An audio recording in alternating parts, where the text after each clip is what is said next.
ये कहानी है मोहित की। मोहित जब 19 साल के थे तब का ये उनका अनुभव है। मोहित के पिताजी सरकारी कर्मचारी थे और वो एक गवर्नमेंट सेक्टर में जॉब करते थे। उनका मुंबई से जालंधर ट्रांसफ़र हुआ था और सफ़र बहुत बड़ा था, इसलिए उन्हें एक रात के लिए एक बीच में गवर्नमेंट सेक्टर के होटल में रहने का ऑर्डर मिला था। मतलब बहुत बड़ा सफ़र होने के कारण 2 दिन का सफ़र था, वो लोग डायरेक्ट पहुंच नहीं सकते थे, इसलिए बीच में उनका हॉल्ट था एक होटल में। मोहित के साथ उसके दोस्त साहिल और रोहित भी थे। उनके पिताजी भी मोहित के पिताजी के साथ काम करते थे, वो भी एक ही सेक्टर में थे। सबका एक साथ काम हुआ था और सबका एक साथ ही ट्रांसफ़र हुआ था। सबको एक ही होटल में अलग अलग कमरे पर रूम मिले थे। लेकिन रात के 9 बजे ये लोग होटल में पहुँचे और होटल बहुत अच्छा था। होटल लोनावड़ा में था। लोनावड़ा एक खूबसूरत जगह, एक हिल टॉप, बहुत सुंदर प्रकृति का स्पर्श था, आधुनिक तकनीक से दूर और बहुत सुंदर जगह थी। तब मोहित के पिता और मम्मी और रोहित और साहिल के पिताजी और मम्मी यानी इनके सबके पेरेंट्स एक साथ घूमने निकल पड़े। वो लोग हिल टॉप से नीचे जाके एक जगह पे जाके बैठ गए, कैंप फायर रेडी किया और वहाँ पे बातें करनी शुरू कर दी। मोहित, साहिल और रोहित, उन्हें भी वो हिल टॉप बहुत पसंद था। वो भी यहाँ वहाँ घूमने रहे थे और फिर थोड़ी देर में वो घूमते घूमते एक बड़े से पहाड़ के ऊपर चढ़े और एक पहाड़ी के चोटी पर जा पहुँचे। फिर तकरीबन रात के 11:30 बज गए थे। उन्होंने कहा चलो अब नीचे जाते हैं, बहुत लेट हो गया है, वापस सोना भी है, नीचे हमारे पेरेंट्स चिल्लाएंगे।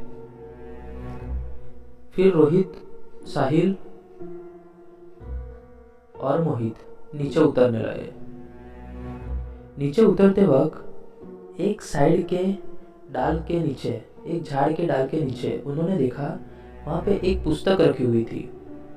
वो पुस्तक के साइड में 3 दिए जलाए हुए थे और वो पुस्तक बहुत अजीब सी दिख रही थी। उसके ऊपर विचित्र आकृति दोहरे हुए थे, बहुत अजीब सी चित्र विचित्र दिख रहा था वो। रोहित को ये सब चीज़ों में बहुत इंटरेस्ट था। उसने कहा अरे ये क्या नया है। रोहित हमें उसके पास ले गया और उसने वो किताब खोली। जब उसने किताब खोली तो किताब में बहुत अजीब सी चित्र दोहरे हुए थे, वैम्पायर के, राक्षस के, शैतान के, बहुत अजीब सा दिख रहा था। उन्होंने फिर वापस दूसरा पेज खोला। तब रोहित ने देखा कि उसके ऊपर एक ट्रायंगल था और वो ट्रायंगल में नीचे लिखा हुआ था कि अपने 3 दोस्तों के 3 उंगलियां यहाँ पे रखो। रोहित ने कहा अरे वाह ये क्या बात है, हम साथ में 3 ही लोग हैं। उन्होंने साहिल को और मोहित को कहा तुम लोग यहाँ पे उंगलियां रखो। मोहित ने कहा भाई चल यहाँ से, मुझे कुछ ठीक नहीं लग रहा, तू हमें यहाँ पे फंसा देगा। रोहित ने कहा अरे भाई कुछ नहीं होगा, तू रख सिर्फ उंगलियां। और फिर आखिर रोहित की बात मानकर ये तीनों ने अंदर उंगलियां रखी दी और नीचे मंत्र अजीब से भाषा में लिखे हुए थे। पता नहीं कौन सी भाषा थी, लेकिन बात यह है कि वो भाषा रोहित को आ रही थी। रोहित ने वो भाषा बोलना शुरू कर दिया और वो मंत्र 3 बार बोलने के बाद अचानक से एक जोर से हवा आई। हमारे सारे दिए जले हुए बुझ गए। मोहित ने कहा भाई ये दिए भी हमने जलाए नहीं थे और ये हमने बुझाए भी नहीं है, ये हमारे साथ क्या हो गया। रोहित बोला अरे भाई कुछ नहीं हुआ, तुम डरो मत। फिर एक एक खून की बूंदे इनके हाथों पे गिरने लगी। मोहित बोला अरे ये क्या चिपचिपा है मेरे हाथ पे लगा हुआ है। तब उन्होंने कहा अरे ये तो फ्लैश लाइट चालू की मोबाइल की। उन्होंने कहा अरे ये तो खून की बूंदे है, ये कहाँ से आ गई। तब मोहित की और रोहित की नज़र ऊपर गई। उन्होंने देखा एक अजीब सी आकृति वाली परछाई उस झाड़ के डाली पर बैठी हुई थी, और वो परछाई अंधेरे में बहुत भयानक दिख रही थी, और उसके हाथ में एक ब्लेड थी। वो ब्लेड से अपने ऊपर वार किए जा रही थी। वो बहुत भयानक दृश्य था। ये देखने के बाद ये तीनों के होश उड़ गए, और तीनों ने वो पुस्तक वहीं छोड़ी और नीचे भाग आए। नीचे थोड़ी देर में ये लोग नीचे होटल तक पहुंच गए, और इन्हें अपने माता पिता भी दिखाई दिए। और थोड़ी देर बाद ये लोग रूम में जाके सोने के लिए चले गए। ये बहुत भयानक अनुभव था।